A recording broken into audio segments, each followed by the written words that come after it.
Vamos lá. Foram 2 anos. Só melhorou depois da descoberta da alergia às proteínas do leite. Nervosa, só com a dieta melhorou 90%. Exatamente isso. Pode acontecer. Né? Aí você imagina, você pensa, né, Lani? Imagine. Foram 2 anos. Você vê sua filha passando por essa situação, né?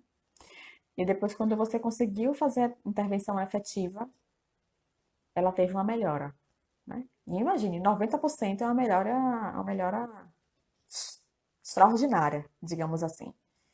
E é isso que os pais realmente querem, né?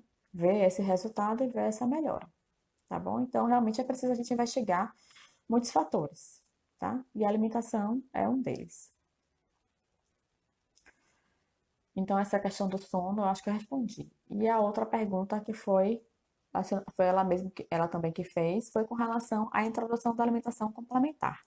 Aí tem que ser uma live à parte, porque são muitos detalhes, né? Mas o que a gente fala, de forma geral, tá? De forma bem ampla. Uma criança que tem alergia alimentar, ela pode ser orientada com relação à introdução dos alimentos. O que vai é de forma tranquila, sem grandes percalços, né? Os cuidados necessários com relação ao alérgeno que ela desencadeou o quadro, né? Aos sinais e os sintomas, tá? Isso aí sempre vai ocorrer. Então, sempre vai ter a orientação com relação ao cuidado de manipulação dos alimentos, ao cuidado com relação à higiene dos utensílios, à higiene dos alimentos, o cuidado com relação àqueles alimentos que podem conter o alérgeno e que às vezes você não sabe. Quando a gente pensa em introdução da alimentação complementar, eu dificilmente penso em alimentos industrializados, né? Eu penso mais em alimentos que são in natura, são alimentos pouco processados, não são os ultraprocessados, tá bom? Ainda assim que existem algumas pessoas que tentam em dar biscoitinhos para os seus filhos, na verdade, relação da alimentação complementar. Não deem biscoitinhos para os seus filhos. Deem frutas, deem verduras, deem feijão, deem arroz, deem carne, né?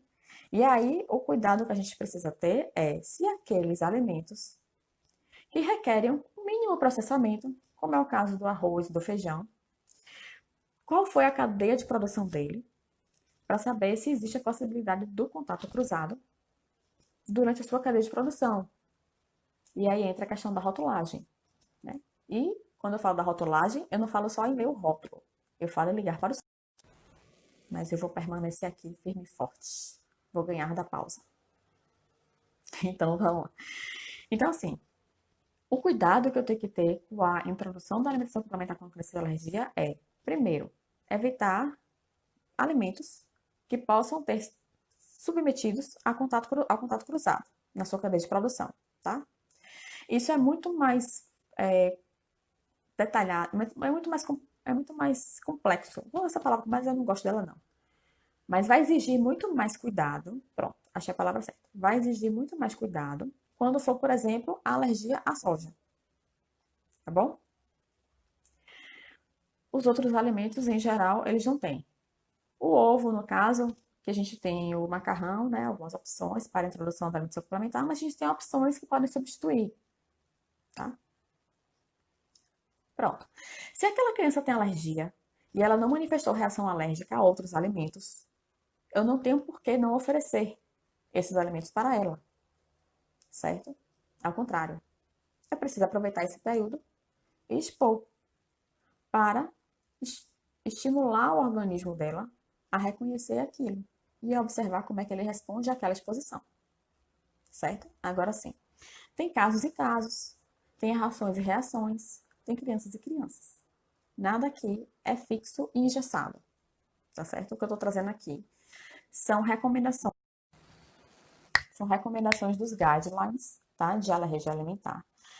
Mas cada caso é um caso. E a clínica, na minha vida, eu sempre vi isso e aplico isso. Clínica soberana. A clínica soberana e acabou.